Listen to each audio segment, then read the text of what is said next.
C'est le matin que tu reçois la grâce. Tu ne peux pas sortir de ta maison sans avoir déclaré: j'ai reçu tout ce que l'Éternel a envoyé pour moi ce matin. Ce n'est pas par hasard que vous allez à 10 pour une interview. Vous faites, vous partez, on appelle les autres. Toi, on ne t'appelle pas. Comment on t'a pas appelé? Il y avait 10 personnes, on a appelé 7. Toi, tu fais partie des échecs. Pourquoi toi, tu fais partie des échecs? Tu as toujours un mari fatigué qui vient à la maison en train de se plaindre. Tu sais, ça n'a pas marché. Donc ton mari, ça ne marche jamais. On prend les autres, mais pas ton mari. Mais pourquoi? Pourquoi pour les autres femmes ça marche? C'est seulement ta femme qui rate toujours tous les tests. Pourquoi? C'est le matin que Dieu te donne la protection du jour. C'est le matin que tu vas faire la différence sur une moto avec n'importe qui. Monsieur, est-ce que vous savez pourquoi? Avez-vous déjà réfléchi au fait qu'un accident se passe et après l'accident, on vous dit, il y avait 3 personnes. 2 sont morts, 1 est resté. Et le 1 là qui est resté, il n'a pas des grands chocs, il a juste des petits chocs. Qu'est-ce que vous comprenez?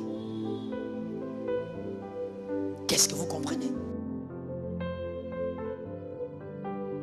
Le monde des esprits fonctionne avec la foi. Tu crois, ça marche. Tu ne crois pas, tu subis. Dis à un voisin, ne subis pas. Il y a aussi la porte de l'aurore. Genèse 28, 18. Genèse 28, 18. La porte de l'aurore, c'est l'heure de la visitation. C'est l'heure de la révélation. La plupart des gens vont vous dire, j'ai dormi, mais c'était vers le petit matin. C'est l'heure de la révélation. Il y a aussi Genèse 32, 24 qui nous le dit. Genèse 32, 24. Vous allez voir que dans tous les 2 versets, c'est Jacob. Jacob a vu d'abord l'échelle, les anges monter, descendre. Et la Bible dit, il s'est réveillé le matin, au petit matin. C'est à l'aurore. C'est l'heure de la révélation. À cette heure-là, les anges doivent venir te parler, te dire des choses. À cette heure-là, les anges doivent venir te communiquer des choses. Voilà pourquoi tu dois te préparer à minuit.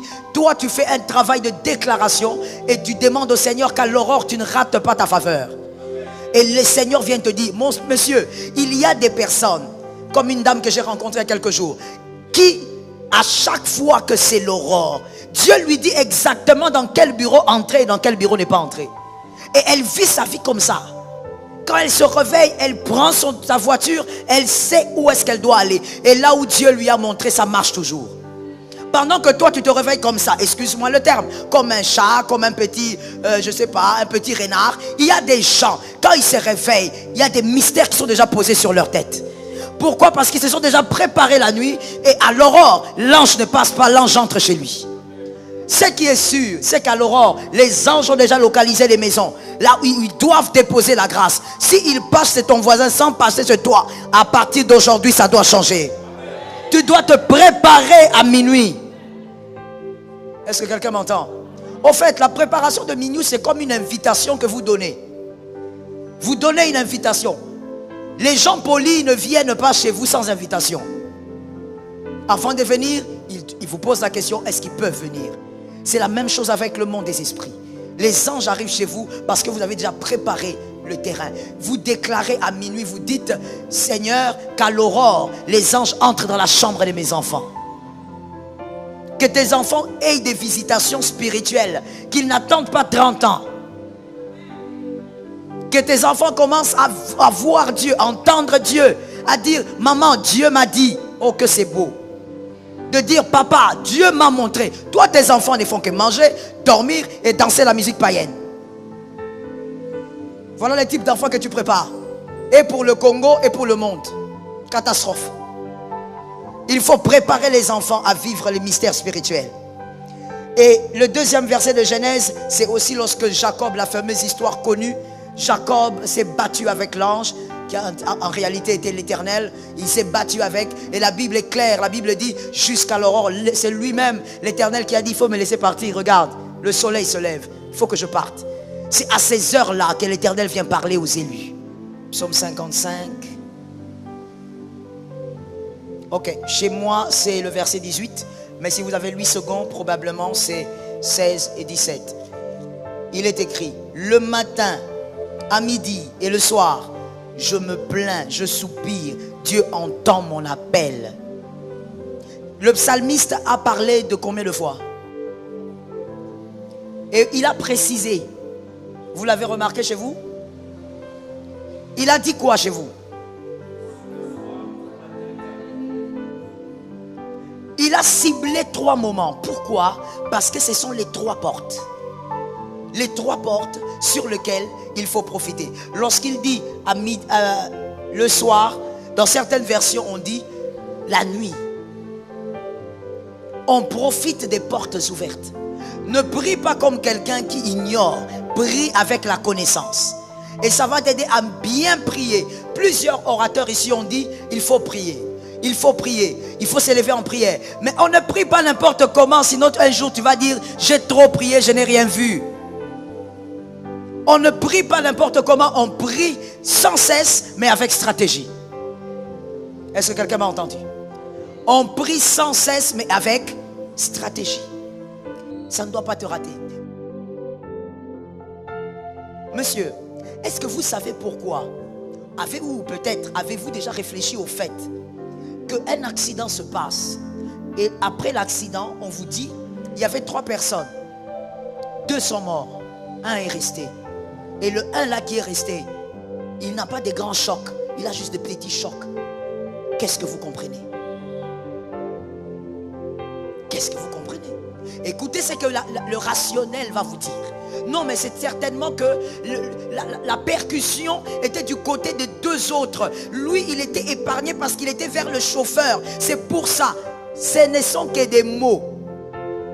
La réalité spirituelle est tout autre. Celui-là, c'est le seul qui était protégé. Les autres n'étaient pas protégés. Mais comment est-ce qu'il a été protégé? Est-ce par les prières de son père? Est-ce par les dîmes? Est-ce par les offrandes? La Bible dit, il renouvelle ses bontés. Dis-moi ça avec autorité.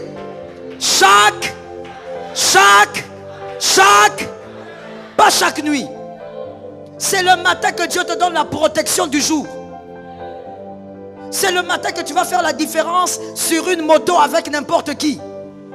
C'est le matin que tu reçois la grâce. Tu ne peux pas sortir de ta maison sans avoir déclaré, j'ai reçu tout ce que l'Éternel a envoyé pour moi ce matin.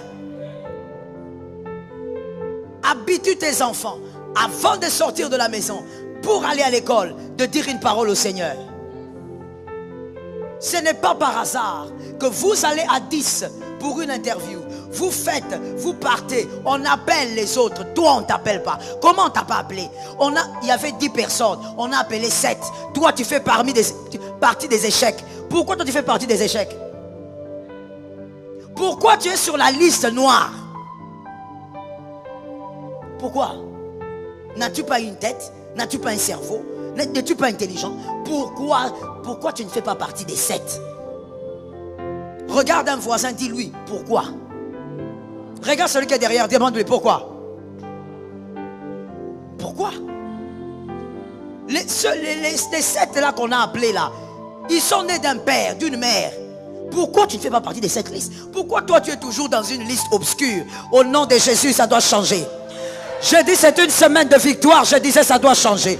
Je dis en même temps que tu dis Amen, entre dans une autre liste. En même temps que tu dis Amen, pénètre une autre liste.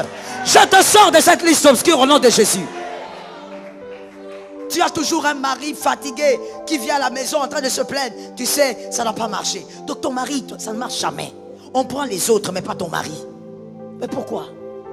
Pourquoi pour les autres femmes ça marche? C'est seulement ta femme qui rate toujours tous les tests. Pourquoi? La faveur de l'aurore, tu dois la recevoir. Jacob, Rizaka, il a été différent. Pas parce qu'il est né d'Isaac. Jacob n'a pas été différent. Je veux même te choquer, mais si tu lis la Bible, ça ne va pas te choquer, tu vas comprendre ça.